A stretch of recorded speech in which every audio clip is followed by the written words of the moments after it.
आप सभी का स्वागत है आध्यात्मिक ज्ञान सेवाएं चैनल पर। सीरीज है हरि अनंत हरि कथा अनंता। आज फिर आए हैं एक नई कहानी के साथ, जिसमें फिर से आपको जोड़ेंगे भक्त को भगवान के साथ। तो चलिए कहानी की शुरुआत करते हैं। भोलानाथ शहर की एक छोटी सी गली में रहता था। वह मेडिकल दुकान चलाता था। सारी दवाइयों की उसे अच्छी जानकारी थी। पूरी दुकान खुद संभालता था, इसलिए कौन सी दवा कहाँ रखी है उसे अच्छी तरह पता था। वो पूरी ईमानदारी से अपना काम करता था। ग्राहकों को सही दवा सही दाम पर देता था। सब कुछ अच्छा होने के बाद भी भोलानाथ नास्तिक था। भगवान में उसका जरा भी विश्वास नहीं था। वह पूरा दिन दुकान पर काम करता और शाम को परिवार तथा दोस्तों के साथ समय गुजारता था। उसे ताश खेलने का बड़ा शौक था। जब भी टाइम मिलता दोस्तों के साथ ताश खेलने बैठ जाता था। एक दिन वह दुकान पर बैठा था, तभी कुछ दोस्त आए। तभी भारी बारिश भी आ गई। रात हो गई थी, लेकिन सभी बारिश थमने का इंतजार कर रहे थे। बिजली भी चली गई अचानक से। बैठे बैठे क्या करें, सोचा मोमबत्ती की रोशनी में ताश ही खेल लेते। सारे दोस्त दुकान में ताश खेलने बैठ गए। सभी ताश खेलने में मगन थे। तभी एक लड़का दौड़ा दौड़ा दुकान पर आया। वह पूरी तरह से भीग चुका था। उसने जेब से एक दवा की पर्ची निकाली और भोलानाथ से उस दवाई को मांगा। भोलानाथ खेलने में बड़ा मगन था। उसने पहली बार तो उस बच्चे पर ध्यान ही नहीं दिया। तभी लड़के ने जोर से आवाज देते हुए कहा, बाबूजी, मेरी माँ बहुत बीमार है। सारी दवा दुकानें बंद हो गई हैं। एक आपकी ही दुकान खुली है। अगर आप दवा दे देंगे तो मेरी माँ ठीक हो जाएगी। भोलानाथ आधे अधूरे मन से उठा, पर्ची देखी और अंदाज से दवा की एक शीशी उठाकर उसे दे दी और उससे पैसे लेकर जो उसके पैसे बचते थे काट कर लड़के को लौटा दिए। लड़का भी भागता हुआ वापस लौट गया। थोड़ी देर बाद बारिश थम गई। भोलेनाथ के जो दोस्त थे वो अपने घर चले गए। भोलानाथ भी दुकान बंद नहीं करने लगा।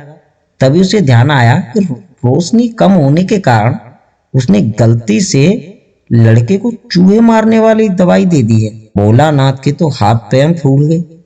उसका दिल जोर जोर से धड़कने लगा। उसकी 10 साल की नेकी और ईमानदारी पर मानो जैसे ग्रहण लग गया। उस लड़के के बारे में वह सोचकर तड़पने लगा। सोचा यदि यह दवाई उसने अपनी माँ जो बीमार है उसे दे दी तो वह अवश्य ही मर जाएगा। लड़का भी बहुत छोटा होने के कारण उस दवाई को पढ़ना भी नहीं जानता होगा। एक पल वह अपनी इस भूल को कोसने लगा और सोचने लगा कि आज के बाद मैं इस ताश खेलने की आदत को पूरी तरह छोड़ दूंगा। पर यह बात तो बाद की बात देखी जाएगी। अब किया क्या जाए। उस लड़के का पता ठिकाना भी तो नहीं मालूम जिससे को उसे रोक लिया जाए। कैसे उस बीमार मां को बचाया जाए। सच कितना विश्वास था उस लड़के की आंखों में। भोलानाथ को कुछ सूझ ही नहीं रहा था। घर जाने की उसकी इच्छा भी अब ठंडी पड़ गई थी। दुविधा और बेचैनी उसे घेरे हुए थी। घबराहट में वह इधर उधर देखने लगा। पहली बार उसकी नजर दीवार के उस कोने में पड़ी जहां उसके पिता ने जिद करके भगवान श्री कृष्ण की एक तस्वीर दुकान के उद्घाटन के समय लगवाई थी। तब पिता ने कहा था, भगवान की भक्ति में बड़ी शक्ति होती है। वह हर जगह व्याप्त है और हमें सदैव अच्छे कार्यों की प्रेरणा देता है। भोलानाथ को आज अपने पिता की सारी बातें याद आने लगी। आज उसने इस अद्भुत शक्ति को आजमाना चाहा। उसने कई बार अपने पिता को भगवान की तस्वीर के सामने हाथ जोड़कर आंखें बंद करते हुए उन्हें पूजते देखा था। उसने भी आज पहली बार कमरे के कोने में रखी उस धूल भरे कृष्ण की तस्वीर को देखा और आंखें बंद कर दोनों हाथों को जोड़कर वहीं खड़ा हो गया और मन ही मन में भगवान से कहने लगा, हे परमात्मा, हे दीन बंधु, आज उस बीमार मां को उस दवाई को पीने से रोक लीजिए।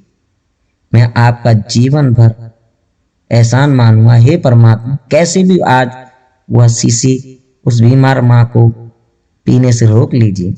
वह बार बार प्रार्थना किए जा रहा था। तो थोड़ी देर बाद वह लड़का फिर से दुकान पर आया। लड़के को देखते ही भोलानाथ के पसीने छूट गए और वह बहुत अधीर हो गया। पसीना पोंछते हुए उसने कहा, क्या बात है, तुम्हें और कुछ भी चाहिए क्या? तो लड़के की आंखों से पानी छलकने लगा। उसने रुकते रुकते कहा, बाबूजी बाबूजी, माँ को बचाने के लिए मैं दवाई की शीशी लिए भागे जा रहा था। घर के करीब पहुंचा भी गया था। बारिश की वजह से आंगन में पानी भरा था और मैं फिसल गया। दवाई की शीशी गिरकर टूट गई। क्या आप मुझे वही दवाई की दूसरी शीशी दे सकते हैं? लड़के ने बड़े उदास होकर उससे कहा। तो भोलानाथ बोला, हाँ हाँ क्यों नहीं, ले जाओ ले जाओ।